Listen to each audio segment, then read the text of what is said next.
In this, the final lecture of our course, we want to ask the question, how to be an existentialist, and first of all, how to be an existentialist right here where we are, in America. Simone de Beauvoir talks about America and abstractions. And she starts by saying, talking about the virtues, as she sees them, of us Americans. We're people who get things done. And she thinks that's important, that human beings are known not for what they pretend they might do or fantasize about doing, but we Americans recognize people who get things done. But she says that our ambitions, which are large, are abstract. And so we want to ask, what does she mean by abstract? What does she mean by abstract ambitions? And she says we seem to be unable to commit our freedom in a concrete way. We live for the moment. We tend to be the people who forget the past. We tend to be mindless of our own future. We like to live in the moment. And as we talked about earlier in the course, Americans are not known for being a philosophical culture, a philosophical people. We don't really know why we get things done. We're very good at getting them done, but what are we getting done, and why are we getting it done? Reminds me of the old joke. The driver of the car says, "We're lost, but I got good news. We're making good time." Well, okay, we're going really fast, but where are we going? Without us being a philosophical people, we don't always know why we're getting the things done and where we're going. Except for money.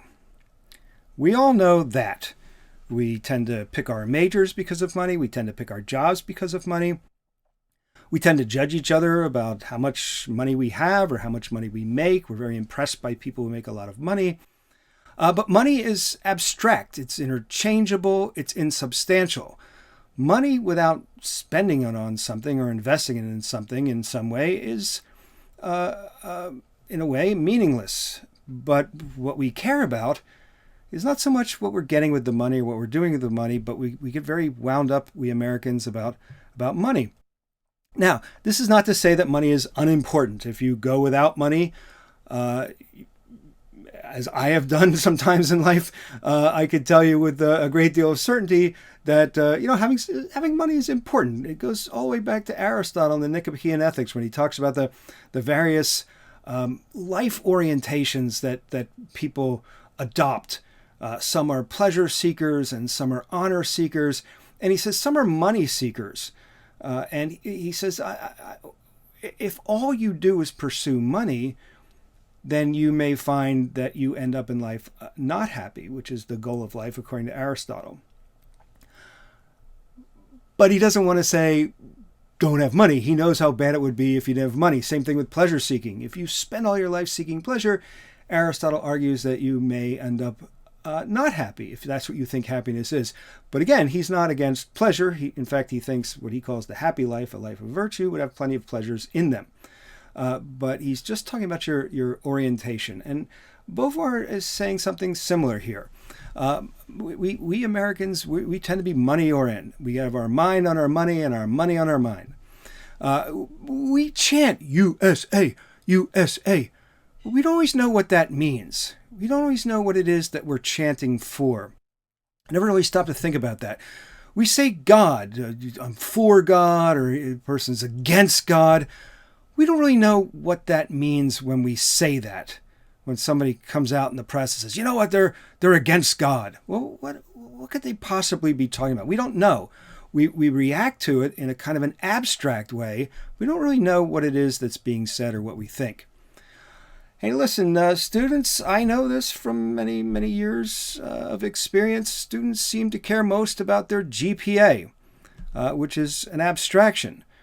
I think if we were honest, we would say we care more about our GPA than what we actually learn. The thing that we're really working on here is getting that number up. I don't know how many conversations I've had with students if they want to talk about their numbers. And it's abstraction. You go to school for 4 years or 5 years, and you're working to get a number that goes up as high as 4.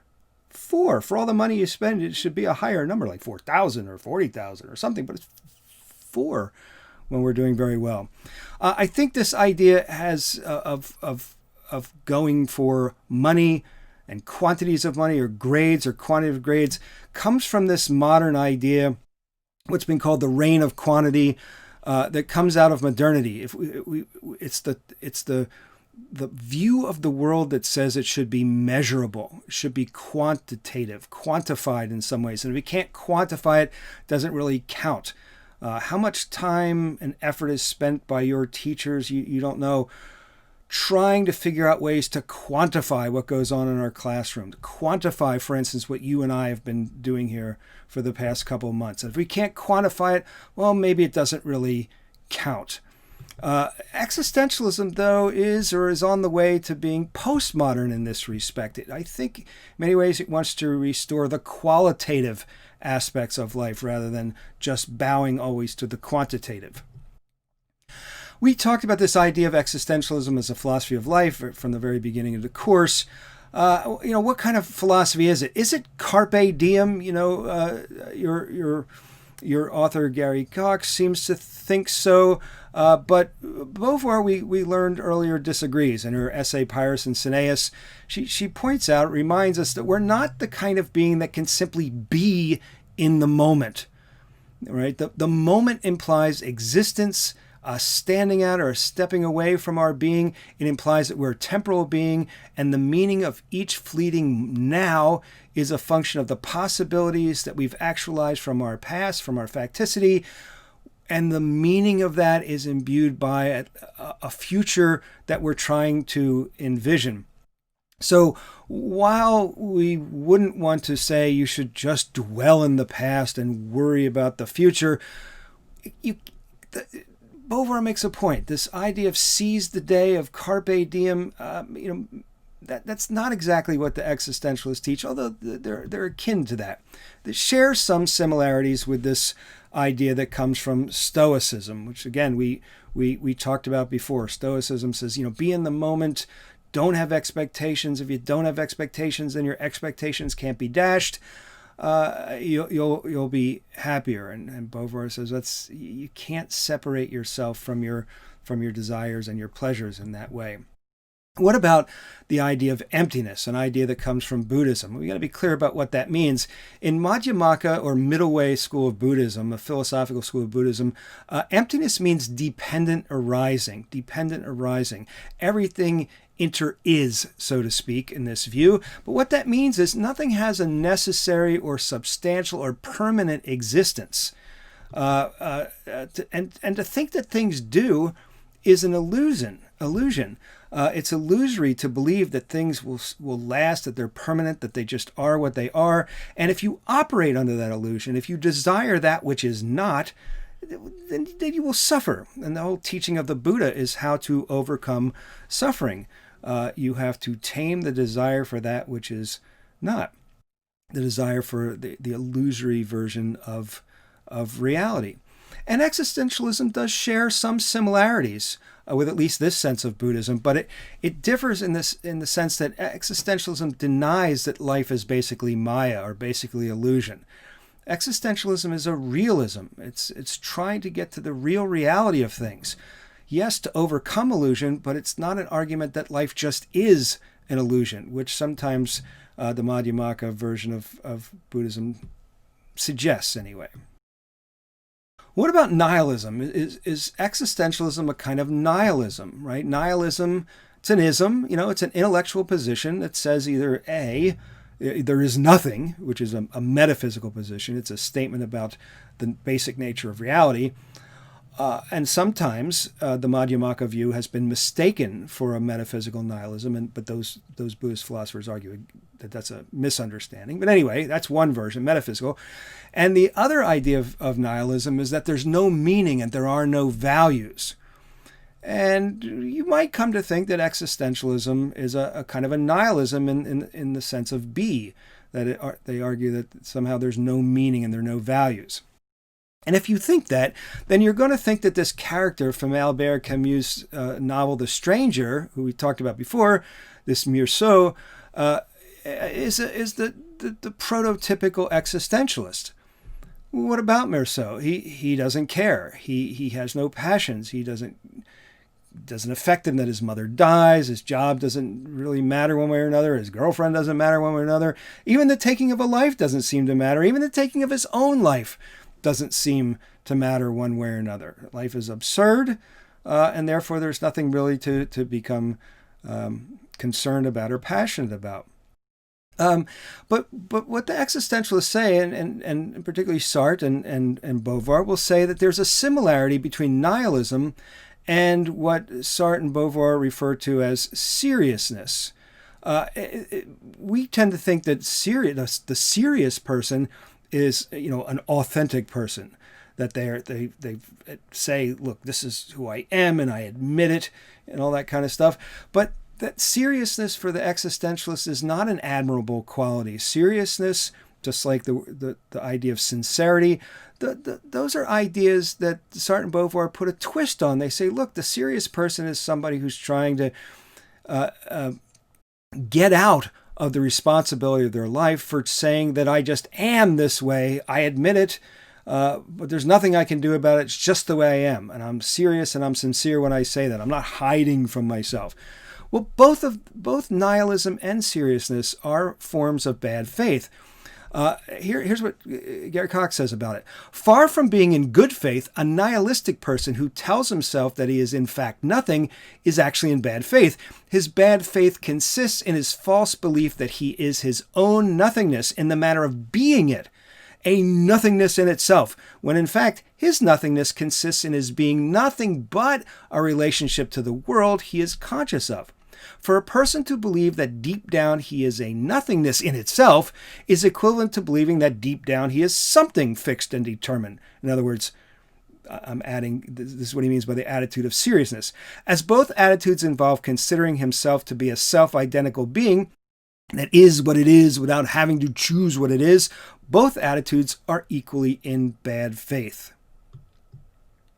Both are projects freely taken up by the individual. Nihilism is a project. Being the serious person is a project. Meursault is not the ideal of an existentialist because he flees his responsibility for his life with the adoption of an attitude of nihilism that gets him off the hook. And the existentialist says, sorry, we're always on the hook. Bad faith and inauthenticity, we talked about a lot this semester, and are those concepts really synonyms? A lot of times in the textbooks on existentialism, they're talked about as if they were, but I want to draw a distinction, I think. For Heidegger, remember, inauthenticity is ontological. It's a structural feature of Dasein. Dasein is inauthentic, and the way I put it, it's our default mode. It's structural. It's the kind of being that we have. Heidegger insists that he's not moralizing when he talks about inauthenticity. He's just describing how Dasein is in its average everydayness. So Dasein's kind of a paradox. Dasein is the being whose being is in each case mine, and also is a being whose being is never really completely mine. I am, as we learned, a they. I am they. I am my they self in my average everyday way. So authenticity is not something we're fallen from. It's not our original position. It must be a project of making mine that which I am. And that which I am is inauthentic, which just means a they self, which means a social self, a cultural self. Authenticity is an ontic modification of our ontological inauthenticity. Right? Ontological refers to structural features. Ontic refers to our manifestation of those structural features. So all of us are ontologically inauthentic. Some of us are, some of the time maybe, authentic in the sense that we've found a way to own our own being, even though that being is a social being. It's a they being, because how could it not be? Sartre and Beauvoir, though, bad faith or mauvaise foi is a moral issue. Both thinkers view that existentialism is a kind of an ethics of responsibility. I looked this up today before putting this together. Being in Time, a book of almost 500 pages, contains the word moral or some kind of variant of moral, like morality or moralizing, 14 times. in 500 pages. Sartre's lecture, Existentialism as a Humanism, which runs, maybe about 37 pages, has the word moral or variance 22 times in just 37 pages. That's a difference. That's a significant difference. Bad faith, remember we learned, is not lying to oneself. It's not self-deception. That would require a kind of what Cox calls a psychic duality. Sigmund Freud's psychoanalysis is predicated on a kind of psychic duality, a division within ourselves between our consciousness and the unconscious. Both of them are in tension with each other. Existentialism denies that. When Lewis Gordon, and I want to make sure that we're clear about this, when Lewis Gordon talked about double consciousness, he's not implying psychic duality. He's not. What he's talking about there is the idea, you remember, double consciousness, is that we see ourselves from the eyes of a usually hostile other, and we believe that. That's double consciousness. But it doesn't require any kind of division. Consciousness is translucent, in Cox's words. It's not divisible, and Gordon agrees with Sartre and Beauvoir that there's no dividing consciousness. It doesn't work like that. Bad faith, then, is not the opposite of freedom. For the for itself, for transcendence, for the Dasein, for me and you, there is no opposite of freedom. We are freedom, ontologically. That's the kind of thing that we are. We're free beings. But bad faith is a project of freedom where freedom aims at its own suppression and denial, as Cox would put it. Bad faith, he says, is more like an ongoing project of self-distraction or self-evasion rather than self-deception, which is impossible. We can't do that. We're always in on it, so to speak. We can't deceive ourselves. At the heart of bad faith, Cox says, is willful ignorance. Bad faith is not an effect of intellectual error. It's not the effect of some simple lack of knowledge. It's an ignorance that we will ourselves to have. We don't fall into ignorance. We make ourselves ignorant, or try, and we always fail. What about absolutes in existentialism? Well, existentialism and postmodernity in general might be considered the end of absolutes, but I want to remind us or point out that end has an ambiguity here. It has two meanings. End in the sense to be finished or finished with, and end in the sense of an aim or a goal. So let's talk about first the end as an aim. What's the aim of absolutes? Why in the history of human thought and experience have we sought the absolute? Why have we tried to find something that is necessary and non-relative and completely absolute? Why do we want that? What are we after there? What's the motive for seeking that and sometimes thinking that we found that? What's the motive? The existentialists would say the motive is a tool or a strategy of escape, of fleeing our own responsibility. If there's some kind of absolute, then it's not me, it's on the absolute. Take it up with the absolute, whether that's God or my own rational nature or my genetics or whatever you want to say. If there's an absolute that's not a matter of my choosing or my freedom, then of course I'm not responsible. The existentialists will always say, I am responsible. So the aim, the end of absolutes in that sense is a kind of escape. And existentialism, in pointing that out to us, tries, hopefully, in their view, to bring about the end in the sense of finish with absolutes. Let's be finished with absolutes, they want to argue. Let's look at our life. Let's look at our society. Let's look at our future, not in terms of seeking some absolute that we could bow down to. Let's try to recognize that we've been abandoned, in Sartre's words, that we're on our own, that it's just us here, and that we have to decide and be responsible for what we decide and for what we do. Kant, recognized the end of one kind of absolute, the idea of God. He was all, as you remember, very impressed with Hume's empiricism. Hume said, if you look in your telescope or down in your microscope, you're not going to see God. And Kant says, well, you know what? I think he's got a point there. But if there's no God, then what happens to morality? And there's got to be morality because we can't understand ourselves without morality. So don't worry. Kant's Copernican revolution in philosophy is going to save the day. It's going to get us an absolute substitute, a God substitute. God doesn't make commandments for the moral law anymore. Reason itself, which is built into us, the structure, architectonic, as Kant calls it, of reason, that issues the moral law to us, to reason itself. Reason issues the moral law to itself. There is an absolute. One ought to do one's duty, no matter what. No concern with the situation. One's duty ought to be done no matter what, no matter if it makes you happy or not, no matter if it makes anyone happy or not. There's an absolute command of morality. And it retains, a kind of universalism. There's one God, so what God says should hold for everybody. That was the old idea. The modern idea of Kant is that, all of us are rational beings. And so reason is the universal. So it applies to everybody, no matter what. And Sartre, as we learned, had his Kantian moments, didn't he? He said, not only am I responsible for myself, but I'm responsible for the whole world. My choices and actions are determining the kind of world that there is, not just for myself, but for everybody. That's kind of a restatement, without the metaphysical backup, a kind of restatement of one of Kant's formulas for the categorical imperative. I should act in such a way that I see my actions as creating or promoting universal law. I ask myself, should everyone do what I'm doing? I should act in such a way that my maxim for acting could be willed to be a universal law. I should think of reason as a lawgiver for everybody, universally. Okay, well, what about God?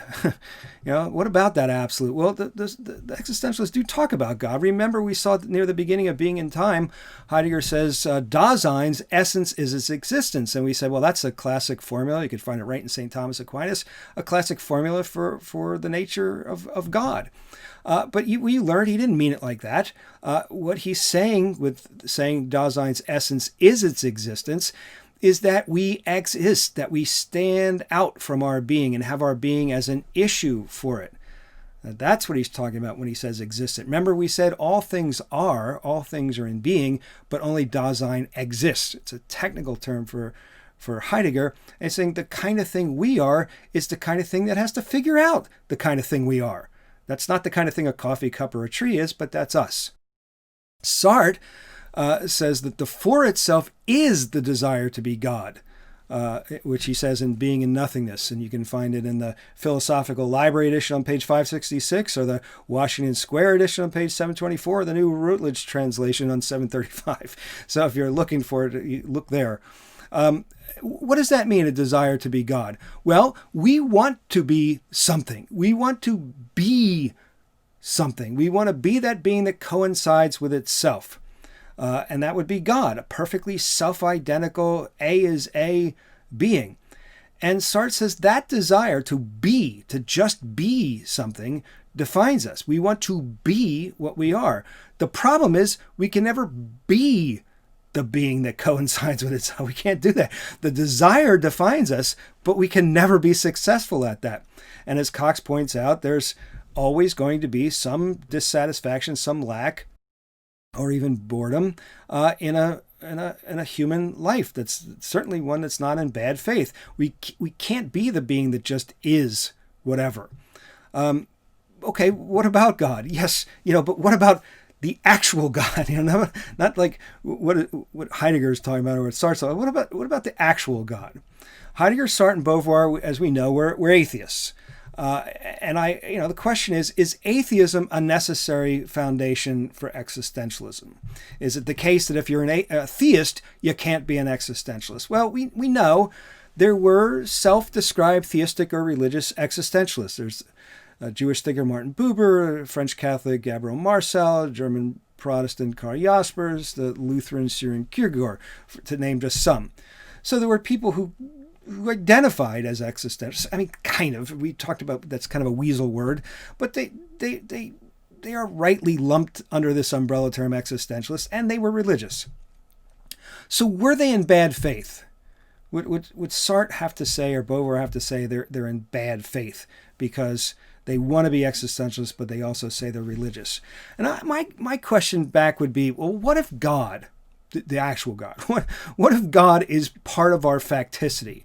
Just like it wasn't a choice of yours about where you were born and when you were born and what your political or an economic circumstance were, what your physical attributes were. None of that was a choice of yours. Maybe it's not a choice of yours whether there is a God. Maybe that's just part of the situation in which you find yourself, part of the context. It just is.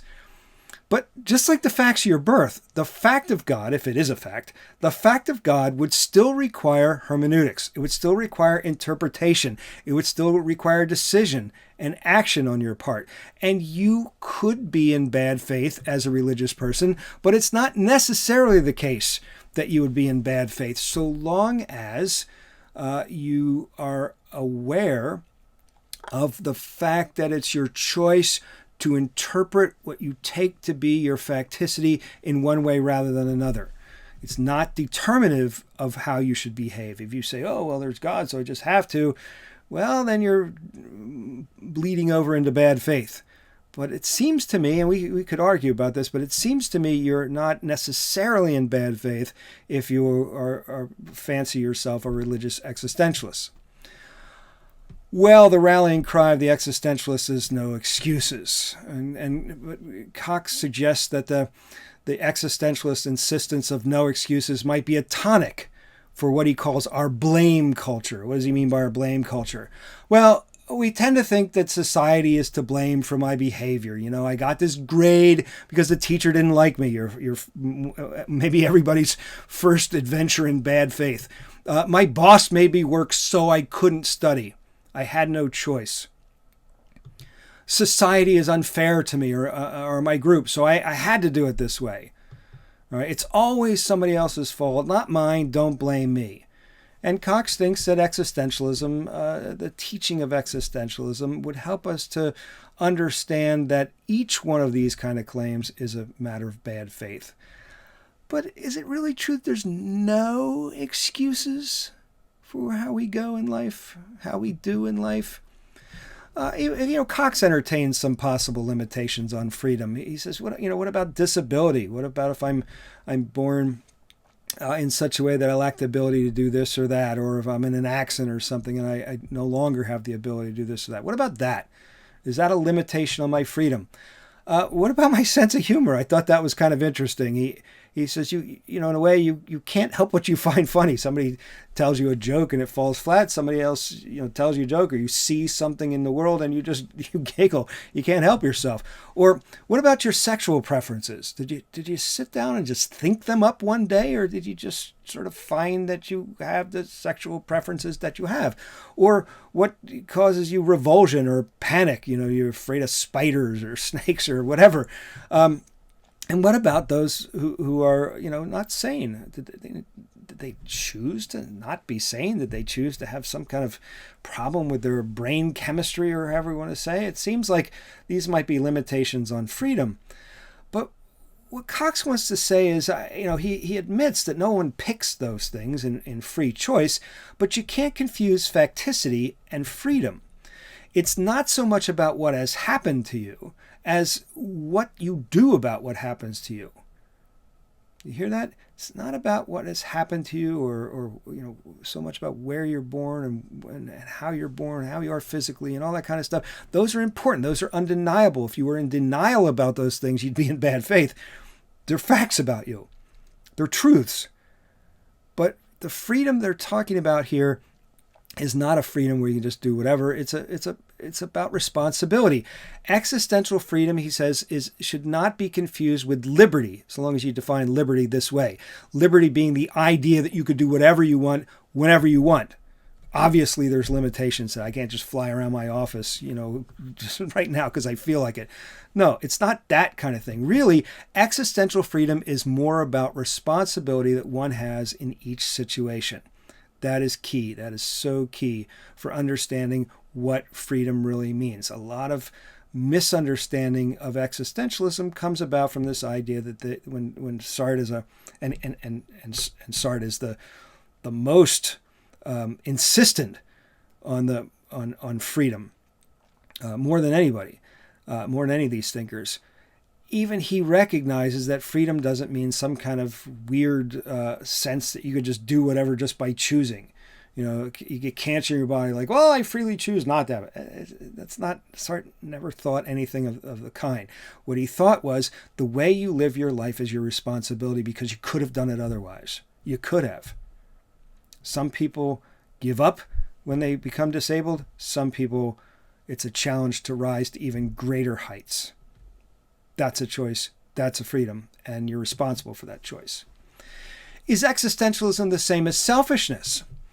No, our thinkers argue. It would imply a kind of a finished, substantial self that just is what it is and somehow needed defending. So anybody who thinks like that, I'm this and I'm entitled to that, is in bad faith. Selfishness denies being in the world. It denies being with others. It denies that our being depends on the being of others. So selfishness is a form of bad faith for all those reasons. So when somebody says, I'm an existentialist so I can do what I want in a selfish kind of way, that's somebody who hasn't really understood existentialism. Well, what about existentialism's role in liberation? And we talked to a certain extent about these things, but so much more could be said about the value of existentialist thought for liberatory praxis. So with Simone de Beauvoir and her, magnum opus, The Second Sex, when she talks about feminism and patriarchy, existentialism helps us see in that case that woman, the label, and everything that goes into it, is a contingent social construction. You could say, no, woman, you could tell because of, plumbing, so to speak. That's not what she's talking about. It's the meaning of that. That's a fact. Those are facts. Our anatomy, those are facts. But what's the meaning of that? What's that all about? What does it imply? Those have been constructed over time, and almost always in such a way that it's been repressive or oppressive to women. We had a module on Black existentialism and Lewis Gordon's important work in that field, and what can existentialism help us with there?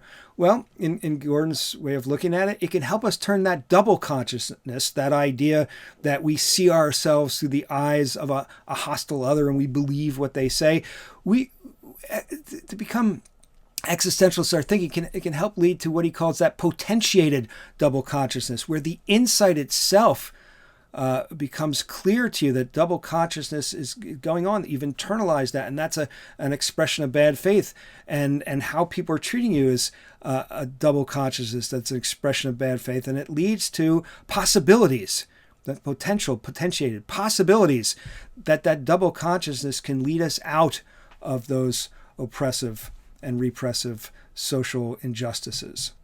The key there is always going to be bad faith. Not self-deception. It's making yourself believe what you know to be untrue. Making yourself to believe what you know to be untrue. He gave an example in a note about the anti-literacy laws that were on the books in the United States in the 19th century. And the laws said it's against the law to teach a slave to read. And the justification of that was supposed to be, slaves are not, really fully human.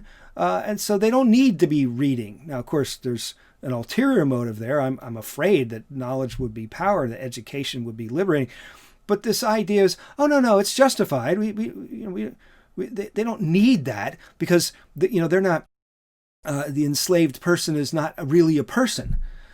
But if you think about it, you could see that it's bad faith, making yourself believe what you know not to be true, a kind of a willful ignorance, because you know that you don't pass laws against literacy regarding cats. Cats aren't fully human. They don't need to learn to read. So, no one feels like I make it against the law to try to teach a cat to read. It'd be kind of silly, but I don't have to make laws against it. But the reason you make the laws against it in terms of the enslaved people is because you recognize that they are people, that they are intelligent, that they do have minds just like your mind, and they're humans and they deserve to be educated just like you do. But that's an inconvenient truth as a slave holder. So you pass those kind of laws. And that's bad faith in action. That's a perfectly good example of bad faith. So there's a lot to be said about race theory and where race comes from, and whether race is really a thing ontologically or not. There's all kinds of debates about that. We saw that with Lewis Gordon. But at least from Gordon's point of view, you ought to consider putting existentialist philosophy in your toolkit for trying to work towards social justice. So what about our situation? What about the moment that we find ourselves in, which is the moment of a pandemic? How do you be an existentialist in a pandemic? Well, we met Dr. Ryu in Camus' The Plague. He says that, here's what the pandemic requires. It doesn't really require heroism. It just requires common decency. And when he was asked, what do you mean by that? He says, I mean, doing your job. If there were a hero of the story, and remember that Ryu cautioned us against thinking that way, it was Monsieur Grand, who was the guy who kept up the registers and the statistics, no matter what. He said, now that's a guy who's keeping things going. He's doing the decent thing and doing his job. Camus, we know, found nobility in the myth of Sisyphus. That myth where Sisyphus rolls the boulder up to the top of the hill and it rolls down. He rolls the boulder to the top of the hill, rolls down forever, day in and day out. It's absurd. There's no reason to roll it up.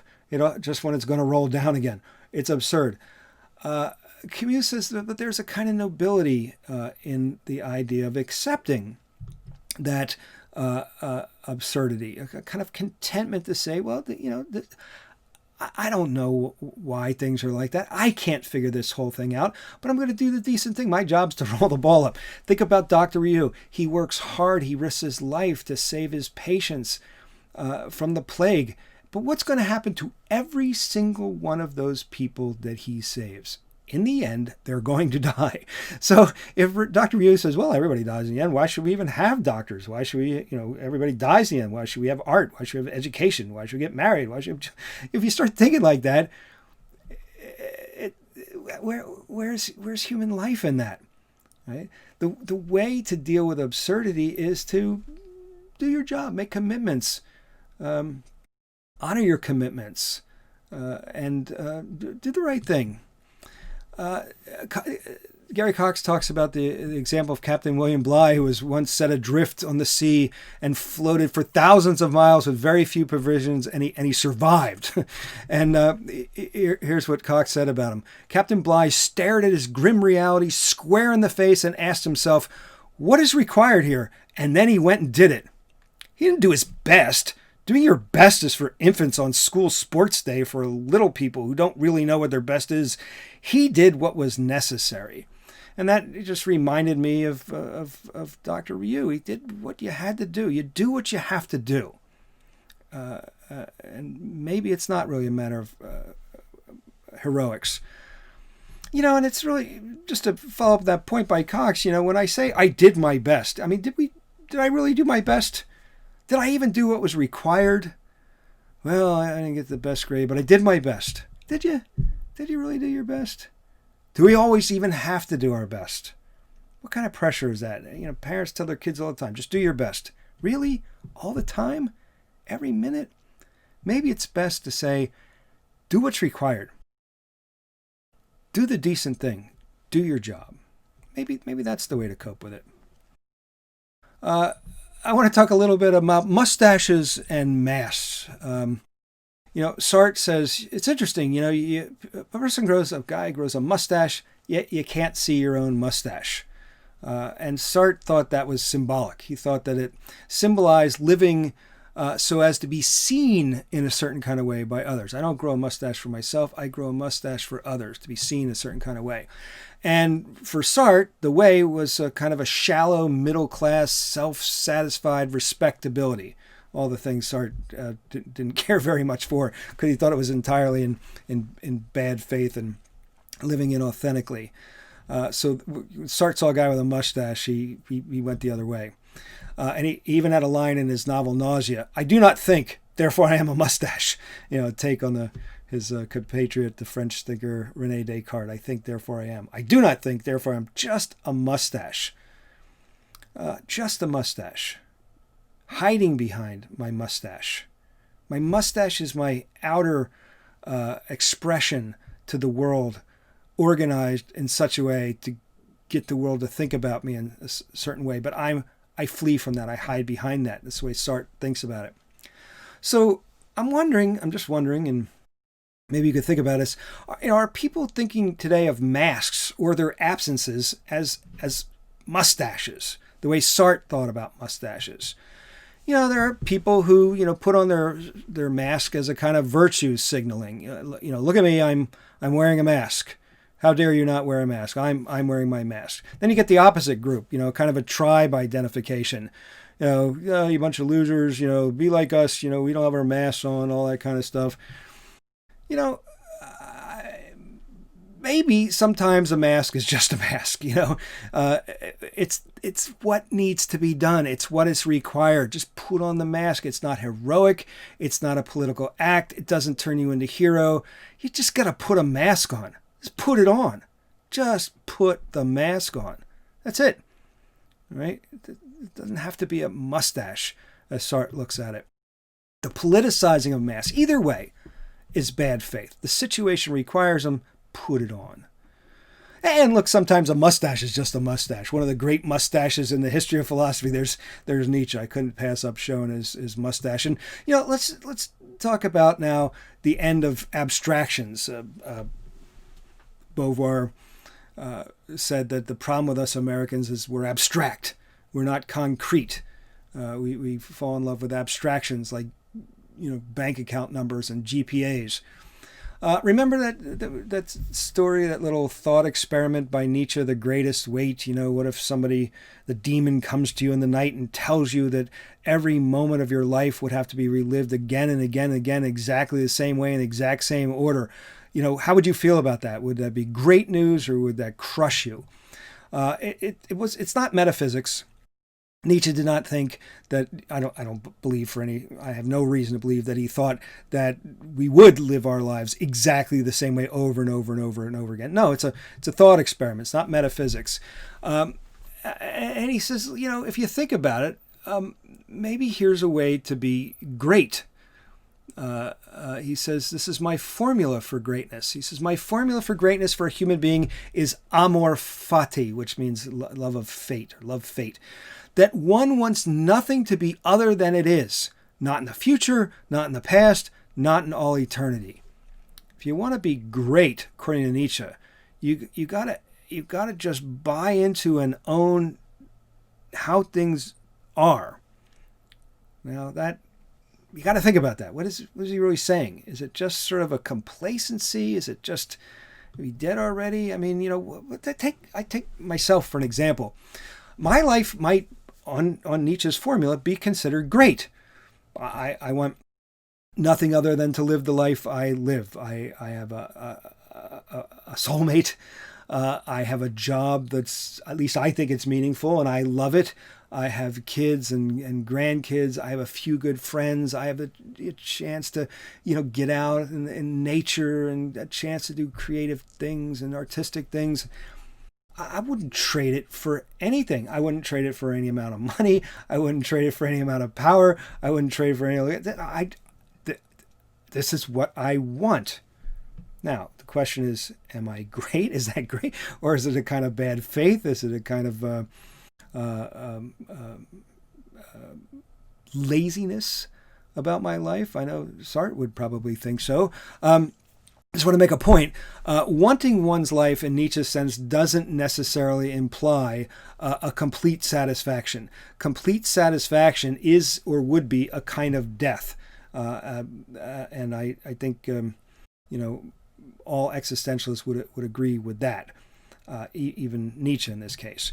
So Beauvoir, we know, doesn't really agree, we saw this earlier, with the way Voltaire's Candide might view it, that the key is simply to, as Candide put it, tend one's own garden. That the condition of happiness is a house, a faithful spouse, a few children, no passions, and no cares. And Beauvoir says, tedious, boring, it's like they're dead already if that's all you want. All right, it makes it just sound like you're sitting around waiting to die. And, that's a debate, isn't it? How to think about things. If that sounds bad to Beauvoir and Sartre, which it does, then they're arguing that existentialism is a kind of goad to a kind of heroic way of life. And we talked about this a couple of times during the semester about whether that's really what's required, whether the requirements to live an existentialist life entail a kind of heroism, an above and beyond, something for only certain kinds of persons can carry out. And I'm not sure I agree. Does existentialism really demand heroics? I think heroism itself can be a form of bad faith, and I think I tend to agree with Camus in The Plague, where he cautions us against talking about heroism as if it's, requires some kind of big special thing, where what life requires is doing what's necessary, doing the needful thing, and carrying on. The person who sets out to do heroics, to do great things, to climb every mountain, to swim every sea, sometimes wonder, why can't they sit still? What are they worried about? What's bothering them? Well, it's a question. Attitudes towards death. We can't get out of our discussions without revisiting this one more time. Remember, for Heidegger, death is our own most possibility. It's the horizon against which our being takes on meaning. It's a figuring ground kind of thing. The ground is our being towards death, which allows the figure of our choices and decisions to come to light, to manifest. Sartre and Beauvoir, death is only a contingency. It's not a possibility of mine at all. It's nothing worth dwelling on. What is our attitude towards death? Should we again have amor fati? Should we just say, well, it's our fate, and I'm just content to accept the absurdity of I'm cast into a world without my choice, and I have to live without being consulted, and here I am, and then I do everything I do, and then I die. Should I just be content with that, or what? Dylan Thomas's famous poem begins, "Do not go gentle into that good night. Old age should burn and rave at close of day. Rage, rage against the dying of the light." That doesn't sound like amor fati. This doesn't look like a big love of the fate that comes to us all. It doesn't sound like a kind of a bland contentment with life. William James once wrote, he was an American pragmatist, and as I alluded to once or twice during the semester, that pragmatism and existentialism do have things in common. William James says, "If this life be not a real fight in which something is eternally gained for the universe by success, it is not better than a game of private theatricals from which one may withdraw at will. But it feels like a fight, as if there were something really wild in the universe which we, with all our idealities and faithfulness, are needed to redeem, most of all to redeem our own hearts from atheisms and fears." That's an attitude towards life. It feels like a fight. It feels like a struggle. It's not an argument in any way for a kind of complacency. So recognizing that we have a job to do, recognizing that they're needful things, owning our own facticity is not the same as just caving in and taking an almost nihilistic view to the fact of our fates, that life is a challenge. But it may not require heroics to play at a game just to have a game. It already has a fight quality to it, a challenge quality to it. Does existentialism have all the answers? Well, you know how that's going to go. No, there's no such thing as all the answers, because there's a future. The future is always better. Jacques Derrida liked to say, and John D. Caputo likes to say, the future is always better, not because it's better, but because it's future. That's our hope. We operate on that hope that there's always a tomorrow. We hope for tomorrow. Cox says, perhaps in the end, Sartre is not offering us a philosophical theory worked out in every single detail, so much as an ideal to aspire to through sheer and unrelenting willpower and implacable bloody-mindedness, a life of maximum responsibility and minimum excuses. Right? Existentialism can't give you the algorithm about how to live. You can't just feed your facticity into the machine, turn the crank, and get your life plan out the other end. It doesn't work like that. It's not that kind of a philosophy. It's not a 12-step program. It's just not that kind of thing. It's more aspirational than informational. Right? It helps you to aspire to something, to be your own self. And he says, well, you got a choice. You can either aspire that way, or, would you rather aspire to be a whinging, irresponsible slob? If you read this book, you know that Cox sometimes has a way with words, and he speaks his mind, as you know. He, in fact, views his own little book here as a kind of philosophical or existential counseling. He thinks that existentialism is giving us counseling. It's not the same kind of counseling you get from a financial advisor, from a psychoanalyst, or from your religious leaders, but it is a kind of counsel on how to live or how to think about living. Not what to do, but kind of a way to do it. So how to be an existentialist? Well, according to Gary Cox, first one must know in some detail the ideas and insights of the existentialist thinkers, and I hope that's what we've been doing for the past couple of months, and now you know. One must generally agree with those ideas, okay, although there's no sense of you're joining a set program. It's not dogmatic views or a lockstep kind of thing that you join. It's not it. But you have to generally think, you know what? The way the existentialists, with all their differences, the general way the existentialists look at things, to the extent that I understand them, and I understand it pretty well, I think that's right. I agree. But that's not enough. One must make every effort to choose, act, and live according to those ideas, abandoning reliance on bad faith, taking responsibility from one's life, and denying excuses. You've got to take action on those ideas you agree with. A lot of people can say, yeah, that's right, and then just go back to their bad faith life. But I couldn't possibly do that. It's not for me. That's going to take some kind of heroism to do that kind of work. I certainly couldn't do it. You're not talking to me. I gotta go get my GPA, my job, my bank account. Nope. You got to make the effort. So if I do that, if I do those three things, I learn everything I possibly can about existentialist ideas, all the give and take, the ins and outs. I approach them critically. I look for the pluses and minuses. I come to the conclusion that generally speaking, this is the way to look at life, and I'm going for it. I'm giving it my best good faith effort to live as an existentialist. Would I then be an existentialist? And Cox says, and I hope this is not a letdown, you should be able to see this coming, it's not actually possible to be a true existentialist. You can't be one. Why not? Well, the emphasis is on the word be. I mean, no one can ever simply be anything in the sense of being something. Like, you can't just be an accountant or an ex-gambler or an existentialist. Or as Kierkegaard likes to say, you can't be a Christian. All right? The only answer to the question for Kierkegaard, are you a Christian? He says, well, I'm giving it my best shot. I'm trying. Right?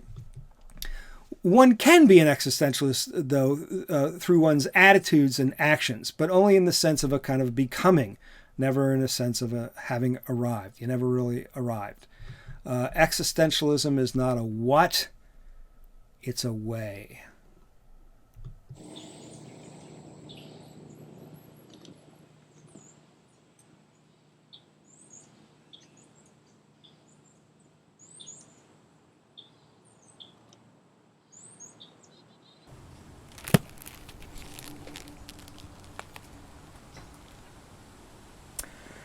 How to be an existentialist?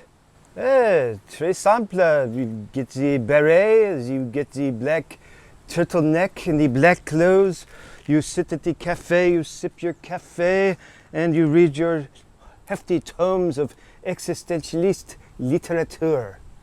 Très simple to become an existentialist.